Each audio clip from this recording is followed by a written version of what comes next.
All right. That's what I figured. Nobody really gives a hoot anyhow. But that is my statement I have to read. Okay, chapter 5, looping.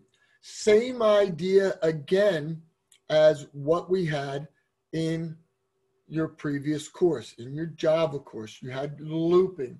One of the things that we want to start out with looping is this pre and post increment, because it's a nice little shortcut and a lot of you use it, but I want to make sure you know what you're doing. Let's start out, for example, x is 6 and y is 8. So right now, x is 6 and y is 8. This is old school. It's called hand tracing, where you list your variables, and as they change, you cross them out and write the new value and everything and everything. After I execute this line, x equals, and this is the one that's called the pre-increment. After I execute that line, what is the value of x and what is the value of y? Same thing over here. After I do a post increment, what is the value of x and what is the value of y? I'm going to eat a honey roasted cashew while you think about this.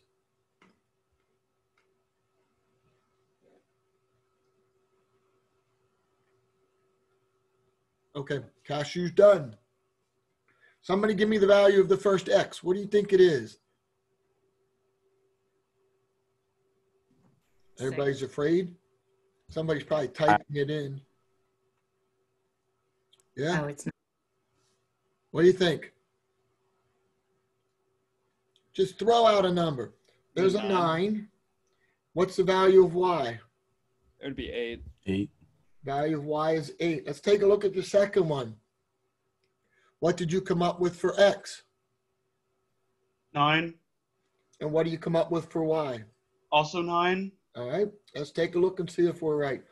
In the pre-increment, it will increment y first. I think that could be the other way around. Maybe, I don't know. You're giving me a maybe answer. Huh. Let's see what happens.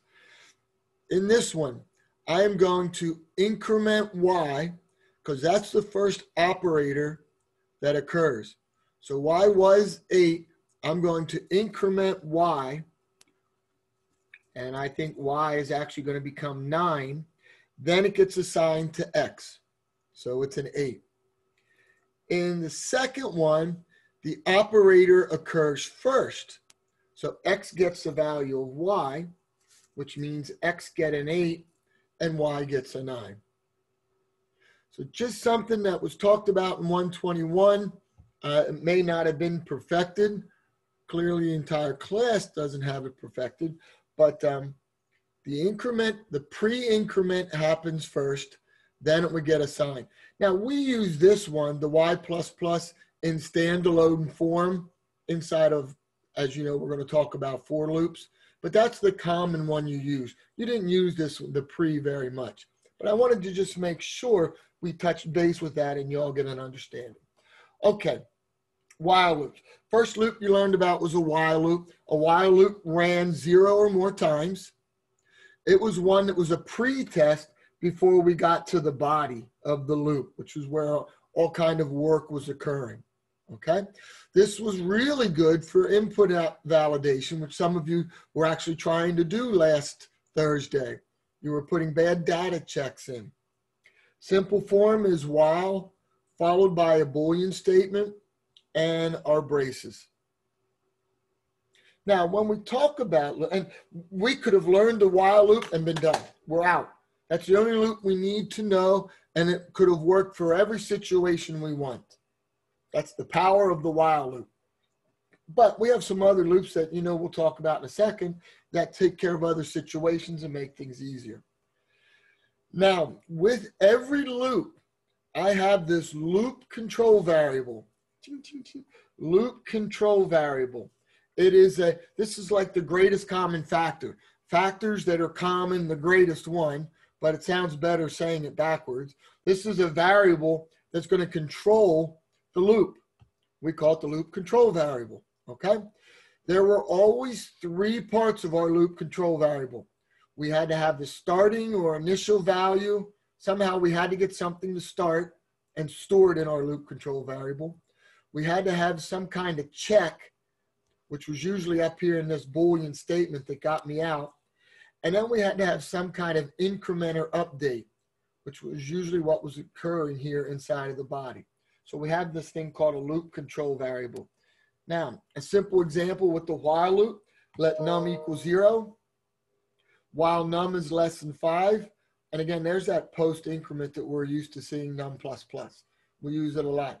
This loop runs how many times? It's going to run 5 times. 5 times, right? 0, 1, 2, 3, 4, and 5, and 4, the values for num.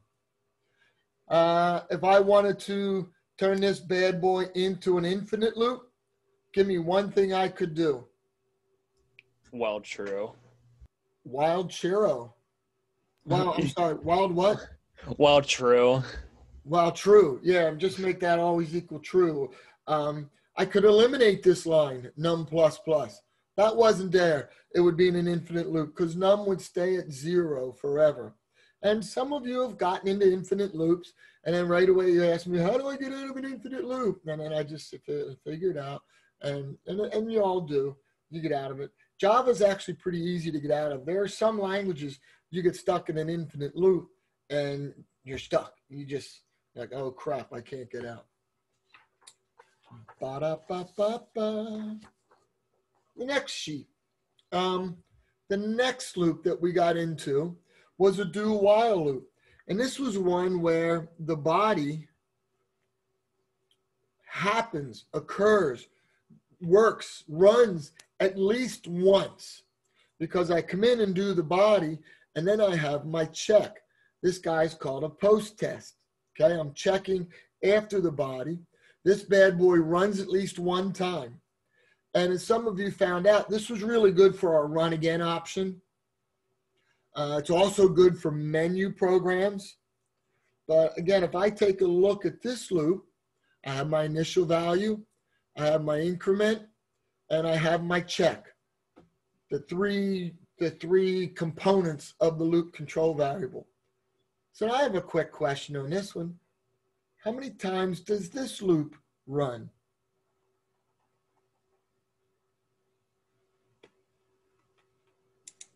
Well, it says there runs at least one time. Yes, it does. Very good. That is a true statement. Is it going to run 8 times? If I put hi mom in there, system.out or cout hi mom, how many times would hi mom get displayed? Is it 9? I'm hearing at least once. I'm hearing 9, and I think I heard 8. See out. It's 9. X. Comes in, prints out 1. Let's see, my X starts at 1. Okay, print out 1. I increment X to 2. Is it less than 10? Yes. Prints out 2, adds it, goes to 3. Yes. Da da da da da da da. Let's move right along. I added it, now becomes 8. I come up, dot dot dot. I come up, it prints out the 8. This now becomes 9. It's less than 10. I come up and print out the 9. This now becomes 10, and it looks like it ends. So looks like I'm going to print out the numbers from 1 to 9.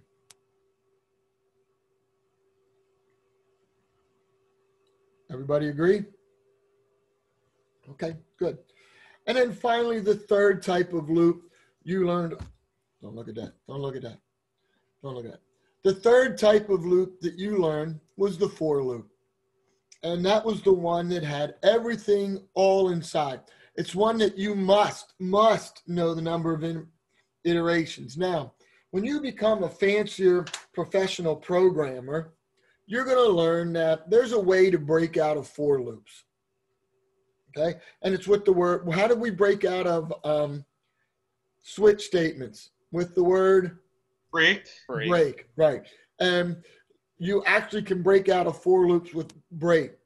Does the guy who's giving you grades allow you to break out of for loops? Yes or no? Probably not. No, you would be correct. That is correct. If you need to be using breaks in for loops, then you're writing it wrong. Go back and create a while loop and get out of it that way.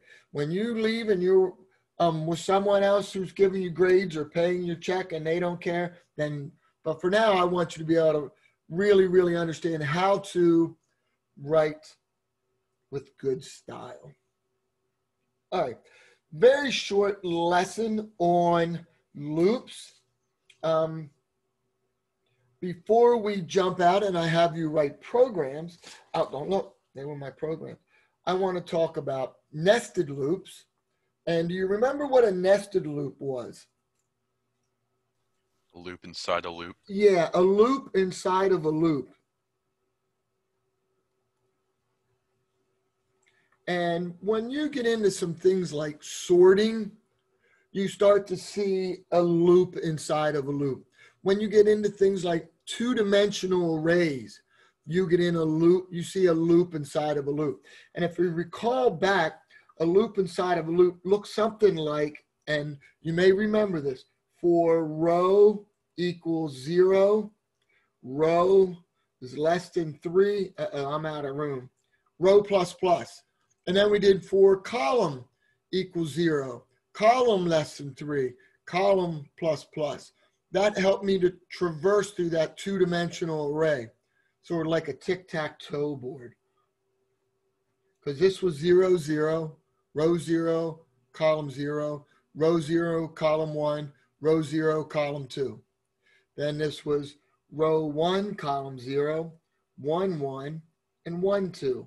And then 2, 0, 2, 1, and 2, 2. Okay. We did that right at the end of CPS 121. We'll be doing it again more in this course. We're not working with it a lot right now, so just a little reminder that that does exist. The other thing, a sentinel value. Does anybody remember what a sentinel value was? It's a value that signifies that like the input has like it signifies that you should break out of a loop, I guess. Right, right. It's, for example, I said to you, please enter a test score because I want to find the average. And what if that's not the last test score? I'd like to have a loop and say, please enter a test score. And after about 5 or 6 test scores, I'd like it to end.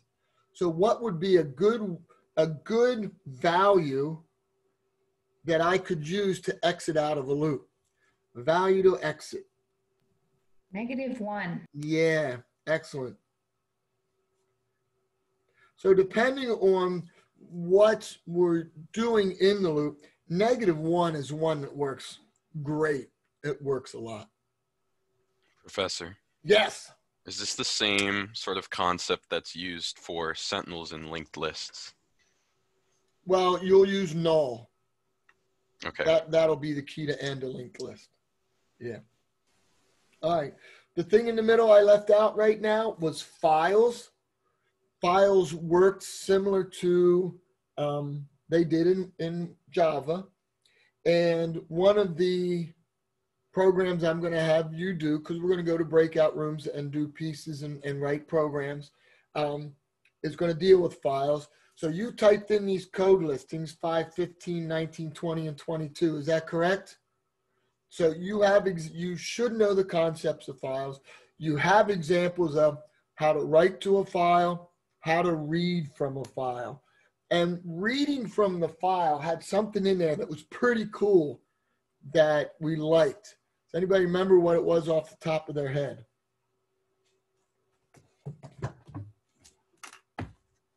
Bueller? I'm looking at the fact that it will transfer string data into numbers. That's one thing. What if I don't know how much data is in a file? I'm looking. I thought it was 22, but I can't find 22. You can use a while loop.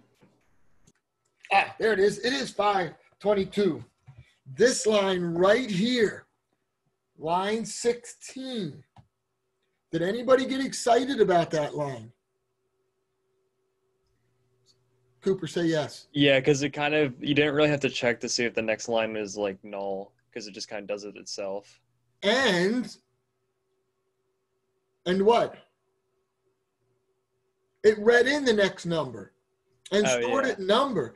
Not only did it go to the file and say, hey, you still have any more stuff in there? If it did, it stored it in number and let me print it out. That line is awesome. That line 16. The power of it, that it say, oh man, we didn't have to do, wow, input file dot has next and read in the number and all, it's all done in one line. So I got a little excited when I saw that. I went all Harry Potter and the Half-Blood. I highlighted it. I wanted to put notes in. I should have put a smiley face in. Yeah, all kind of good stuff. So anyhow. All right, questions. Good. So I'm going to stop the recording.